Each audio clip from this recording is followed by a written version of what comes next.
Hello, my name is Mark Hannaford. I'm the founder of World Extreme Medicine, and welcome to the WEM podcast. If you're a doctor, nurse, paramedic, or indeed any healthcare professional with an adventurous and curious mindset, then this podcast is definitely for you.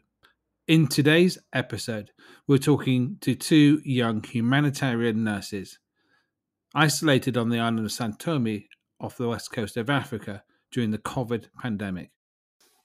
Hi guys, it's absolutely brilliant to meet the two of you.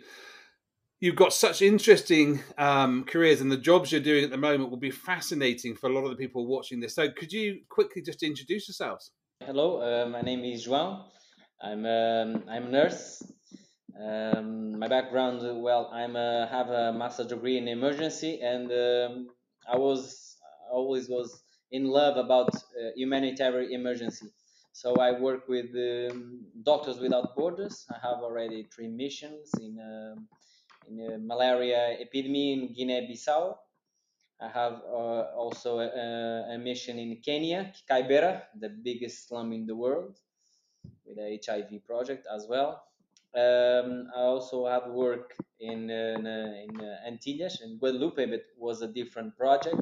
But since 2016 that I'm here in Príncipe, when we start a project in health, giving support to the company that we work, but also giving support to the local health staff, because in Príncipe, the local staff are don't have a lot of training, a lot of medical degrees. So our support, not only advising, not only being with them and giving them training, but also give them resources to work and to can response in emergency cases. And that's it. Very quick. Yeah. I'm Mariana. I'm a nurse as well. My background is emergency care and intensive care in England, where I worked before coming here.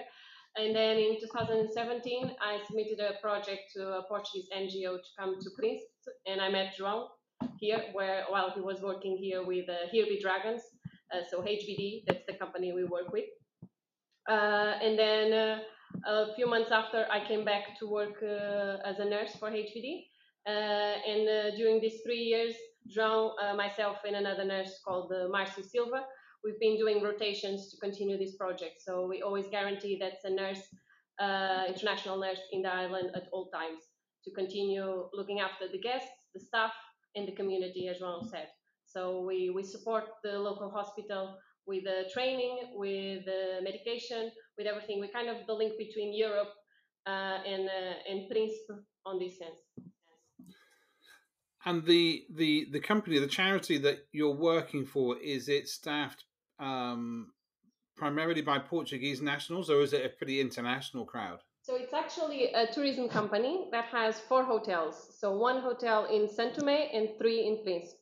And we have a variety of international staff, from Italian, English to South Africa, Chile. We had from South Korea, so a bit from everywhere. But our international staff, it's mainly Portuguese, even though we have from everywhere in the world. And the language that you guys work in for the company, is that Portuguese or English? A bit of both. Yes. So the community is Portuguese, so the official language here is Portuguese. But so the owner of the company is Mark Shuttleworth, the South African. So between the board and the directors, we speak in English, but with the rest of the group, we speak in Portuguese. And in terms of the work that you're doing, because this is, I think people, and certainly nurses and paramedics, think that there aren't that many opportunities out there potentially working overseas and working in humanitarian or expedition settings, but the world is full of them. How did you find your opportunity? My first experience, I have a contact in Kibera in Kenya, so I want to have opportunity working humanitarian health, but the opportunity was like a delay. Every time that I have that I want, the opportunity goes. So I prepare everything. I prepare like a bag. I call to someone in Kibera and I say, I really want to help, so let me go help. And they receive me well in Kibera. I have been there like 1.5 months working with children.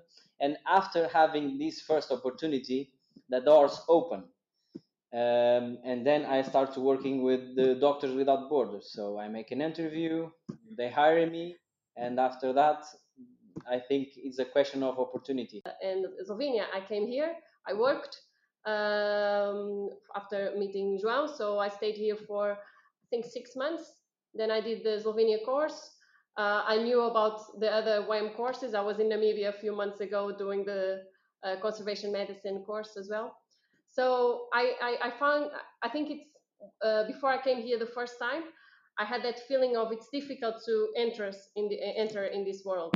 But as soon as you have your first experience or you do the right course, the opportunities start to happen because your network expands and you start to know people and you start to know where you have to go and how to move. I think that's the secret, isn't it? With this type of work, you need to be far more dynamic than you do normally, and doing courses, going and working for organisations like MSF, and just networking and putting yourself out there is how it works in this field. Yeah. At least that's what we feel. Yeah, but for example, MSF they give a lot of attention to people that has already experience in Africa or in a development country because it's a question of adaptability. Sometimes they look for people that have this capacity to arrive and to adapt very quick to the language, to the culture, to the country. And sometimes this is the more difficult to find in staff is people that have this capacity of be flexible and adapt quickly to the environment and start to work. That's why I think, in my opinion, that MSF is the best school in the world to start in this kind of adventures.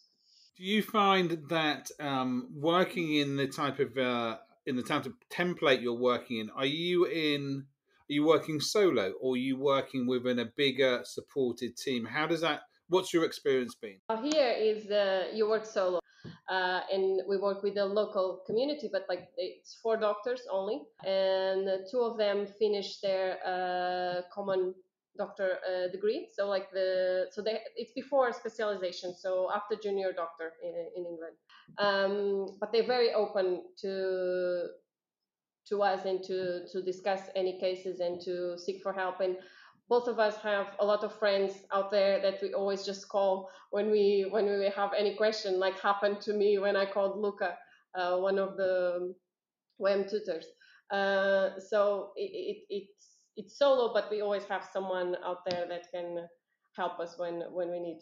Yeah, I think also that, for example, the local doctors and the local health staff here can help us a lot in the skin disease and disease that they are used to work to dealing. But when happens something that they are not used to work, is there that our role here make a big difference because they are not used to work with other kind of things like trauma, like convulsions, like strokes, like cardiac arrest. So it's there that we can enter and can make different with them, and they can help us a lot On the other side. So this is like a share of knowledge, yes. Because everything that's like tropical disease or African diseases, if you want to put it that way, we learn a lot from them, from the nurses, from the doctors, because they are used to it much more than we are. And then when it's the other side, we help on the other side. Is there anything particular with where you are that that you saw for the first time from a clinical point of view, or that took you by surprise? It wasn't something you were aware of before you arrived. The health staff. Yeah, Yeah, sure. actually, when I arrived, the company told me that the local health staff and their capability was very low. They don't have a lot of knowledge and they are afraid. That's why they hire us working into having that role. But with time, I get surprised in some kind of issues that with their resources, they do some very good things actually. It's true that their knowledge and their approach to the emergency is a little bit limited.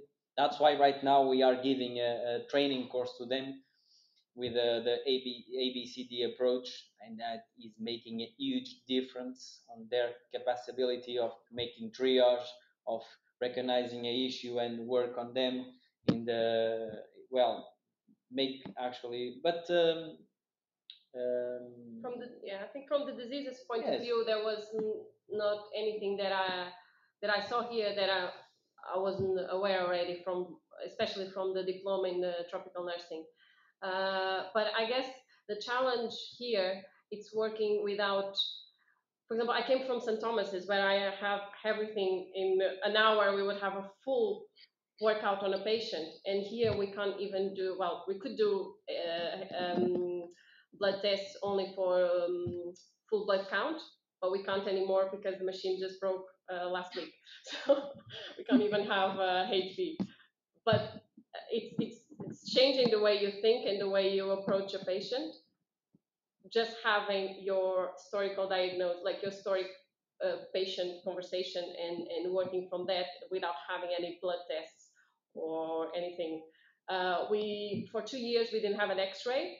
Now it's working, but then depends on the power supply, because if there's no power in town, the machine doesn't work. So there's all these challenges that, especially for an emergency and intensive care nurse, that you always think very rapid and you want things done quickly. You have to slow down and you have to think another way of doing things, because you're not going to have your blood test in an hour or your X-ray straight away. Yeah, different resources, different approaches.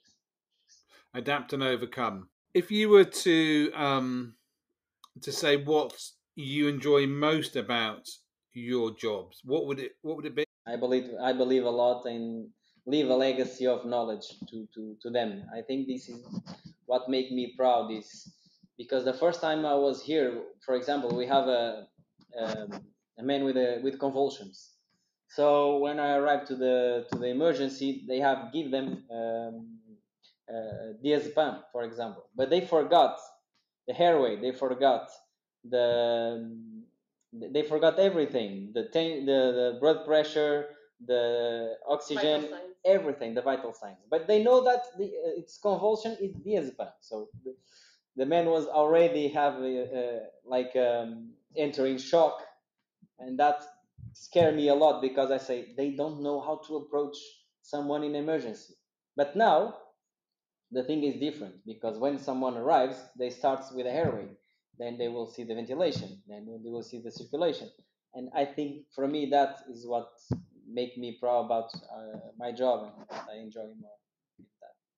Yeah, we were speaking about that last week, that what keep us going is every time we finish a training day and we see the difference, or we receive that text that keep us going. And even we throughout these 3 years, we do internal first aid courses with our staff, with our front office staff, with our restaurant staff, security. Everybody has a first aid course, and it's always the best days, because it's even for them, they start to remember things, even though they can't say the words correctly, or they just do, like, for example, for the basic life support, they remember the 30 to 2, and they remember the movements, but they can't remember how you call it. So I think that's the best part here, is the training and seeing that they are remembering it. And the daily adventures in this island is like the island of the adventures. It's not the jungle, the sea, and everything. Every day here is an adventure, because every day we are constantly learning with ourselves. We have to learn, because there are things happen. There is a ship that's going down. We have to go. So for us, it's like wow, a big experience. Every day's a school day. And what would you say are your biggest challenges, or the things you miss most about working in a more developed health? Not only the resources, not only their capacity, but for me, sometimes it's a question of culture. It's not easy to change a culture. It's not easy to put someone with our rhythm. Sometimes we have an emergency and want to do things right, but quickly. and they have their own rhythm. They have a different kind of culture. And sometimes that is not easy, but we must understand that we are in their country. So it's us that need to adapt and try to make them see that we need to work quickly, not slowly. Okay, I understand that sometimes slowly we can do things right, but in life saving situations, we need to be quickly. So I need is a question of sometimes it is culture, and with this, with the COVID-19 also, for me the big feedback that we have is a question of culture. That sometimes is not easy, but Yeah, and I guess for me, even I think probably the first year I missed a lot having always a doctor around that I could ask, or having all the equipment that I needed. But now it's more down to basics. Like for example, to the hospital, it has 2 tanks for water, but you need to go and switch the pump from one to another when the first one is empty. But they always let the water run in both tanks before they call us to go with the truck to fill in the water tank. So small things like this that for us are so obvious that like you need to prioritize, and you need to have your daily checks and everything. It's a different story here, because it's again culture, and we have to respect that. And sometimes we receive a phone call saying in 2 hours the hospital is not going to have water, and now we're running around trying to ask for favors in the company, but actually we're very privileged that HBD is very open to these type of things, and they listen to us, and they always have someone available to help. But it's more small things that we still have to adapt, even though we know this island very well. Like this lev, they have a saying that says it's lev, so slow. Sometimes we still have to remind ourselves that this is the island of and the organization as well is the biggest lack here. Is question of organization. They receive material, for example, for the COVID-19, but they don't count the material, and then they don't make an inventory to know how many days the material will last. So I think it's a question of organization, not a question of knowledge and everything. It's a question of organization that sometimes is really hard here, but slowly we will. And do you think your experience in working in humanitarian has actually made you better clinicians? Yes, I hope so, at least. At least. Well, actually, I think for me it's a little bit personal, because Doctors Without Borders with MSF, I've been in Guinea, and sometimes we don't have doctors. So I'm nurse, but sometimes I have to be the doctor, and sometimes the doctors have to be the nurse. And for us, that is, we grow a lot as professionals. We grow a lot as clinicians, as you said. And here we feel the same, because we need to continue to have trainings, to study, to search for new information, because we don't have a choice. And I think in this role, especially, I had to learn a lot of how to do a budget, how to manage a budget, how to deal with meetings that you don't have healthcare professionals that don't speak the same language that you do. You have the hotel manager, the carpenter manager, the workout manager, like the mechanic manager, and like all people that speak a totally different language. And especially when you're arguing for money for healthcare, it's all a different story.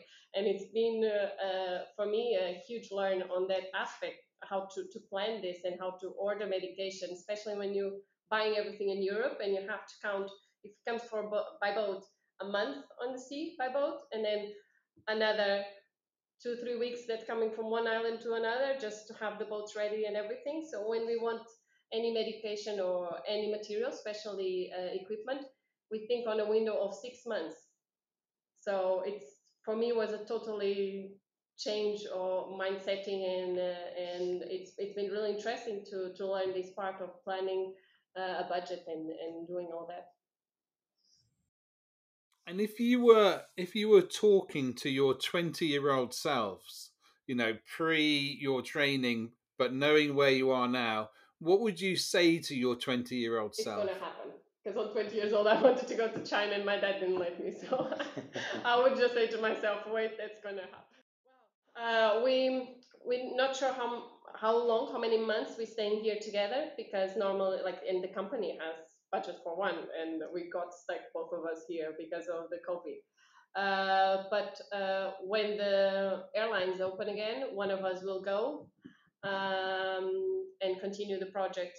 We are not sure at this moment which one of us will go and what's going to be the next step, to be honest.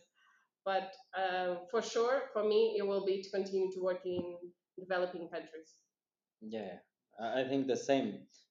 Right now is really difficult, and we are complete absorbed through this question of COVID-19. I think for me, and I think I can speak for Mariana, is being the biggest challenge that we have ever had, because no country was prepared for this.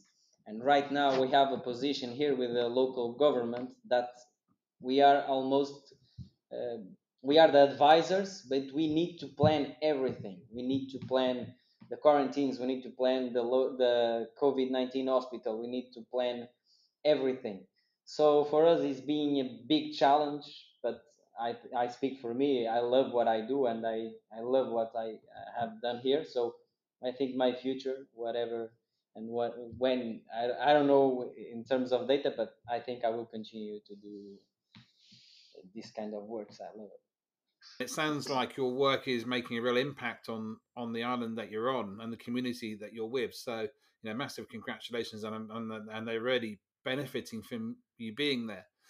If there was one message that you could pass on to the folk listening to this who were interested in this type of work, what would it be? For me, it's really easy. If you believe in your dream, and if your dream is doing humanitarian health, or you go, you don't think twice. You go. You need to know that answer, because a lot of people say that has this dream, but they are afraid of leaving their homes, their comforts, and go. If you need to know, just go. And after you going, you will know if it was you that chose the dream, or if it was the dream that chose you. So go.